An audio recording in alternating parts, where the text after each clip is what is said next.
Hello दोस्तों, आप सबका स्वागत है आपके और हमारे चैनल स्पिरिट साइंस में। आज के लेक्चर में हम पढ़ने जा रहे हैं क्रॉप प्रोडक्शन एंड मैनेजमेंट का सेकंड लेक्चर, जिनमें हम देखेंगे एग्रीकल्चर प्रैक्टिसेस के बारे में।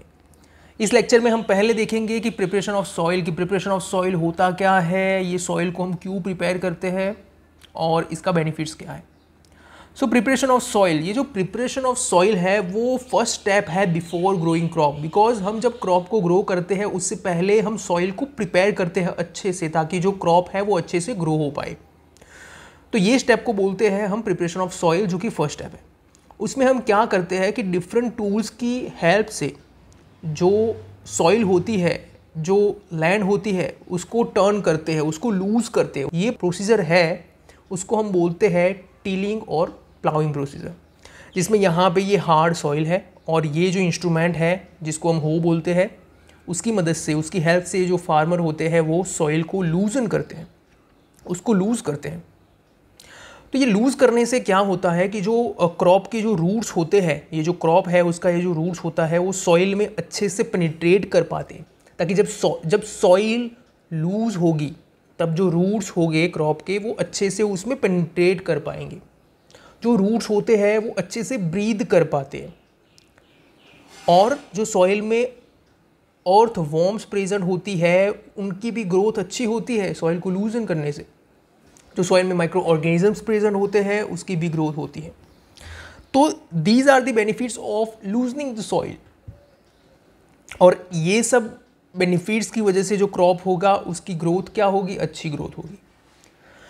जो डेड प्लांट्स और डेड एनिमल्स होते हैं उनका डिकम्पोजिशन करते हैं ये माइक्रो ऑर्गेनिजम्स।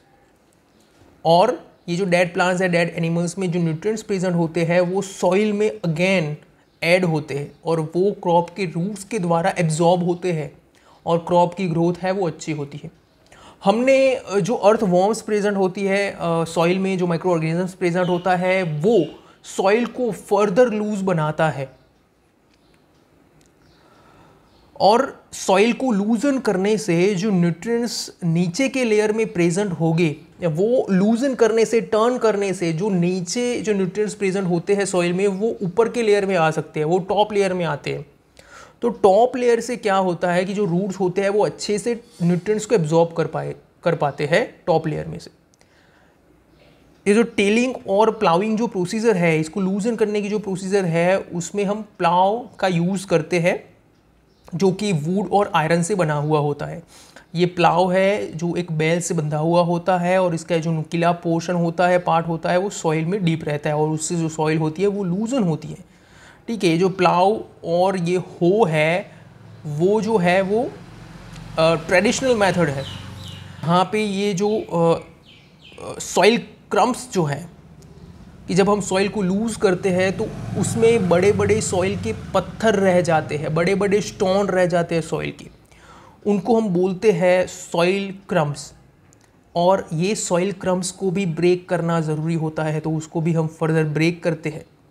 जो लेवलर होता है वो सॉइल को लेवल में लाने का काम करता है, एक लेयर में लाने का काम करता है।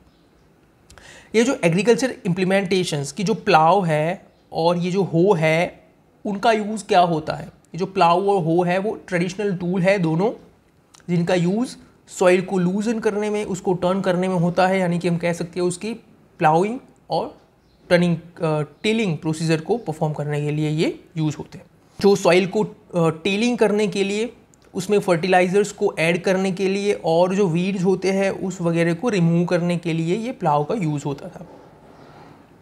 ये जो प्लाव होता है वो हॉर्स, कैमल या जो बूल्स होते हैं एनिमल्स, ये एनिमल से ड्रिवन होता है। ये जो अगर इसके स्ट्रक्चर की बात करें प्लाव की, तो इसमें ट्रायंगुलर आयरन स्ट्रीप जो होता है उसको हम प्लाव शैर बोलते हैं। ये प्लाव शैर है, ट्रायंगुलर आयरन स्ट्रीप, जो कि सॉइल में डीप रहते हैं।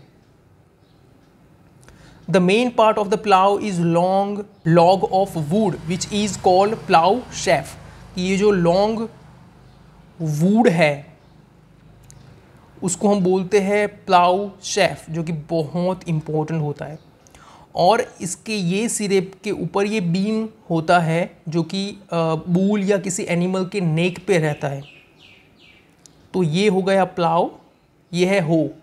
It is simple tool which is use for removing weeds and for turning and loosening the soil. ये जो हो है उसका यूज़ होता है प्लाउइंग और टिलिंग में, हम सबको पता है। इसका जो अगर इसके स्ट्रक्चर की बात करें तो ये strong, broad and bent plate of iron होती है यहाँ पे, जो कि ये सॉइल में डीप होती है और वहाँ से हम सॉइल को लूजन करते हैं।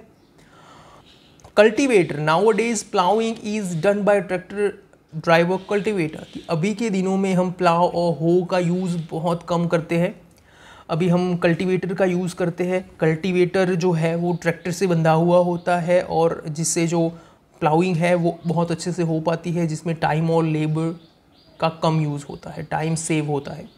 शोइंग प्रोसीजर, ये जो शोइंग है उसमें हम सीड्स को सॉइल में प्लांट करने का काम करते हैं, इसी प्रोसीजर को हम बोलते हैं शोइंग। ये जो शोइंग प्रोसीजर है वो फार्मर्स के द्वारा परफॉर्म की जाती है, पर शोइंग को परफॉर्म करने से पहले good quality, clean and healthy seed को सिलेक्ट करना बहुत ज़रूरी होता है। ऐसे सीड कि जो वाटर पे फ्लोट करते हैं वो अच्छे सीड नहीं होते, तो इसकी सिलेक्शन होती है। ऐसे जो सीड्स होते हैं जो कि हाई ईल्ड देते हैं उसको सिलेक्ट किया जाता है और ये जो सीड है उसको सॉइल में प्लांट किया जाता है। शोइंग को परफॉर्म करने का एक ट्रेडिशनल टूल होता है जिसमें जो फनेल शेप का इंस्ट्रूमेंट होता है, ये फनेल शेप का एक टूल है जिसमें जो फार्मर है वो यहाँ से सीड को डालते हैं।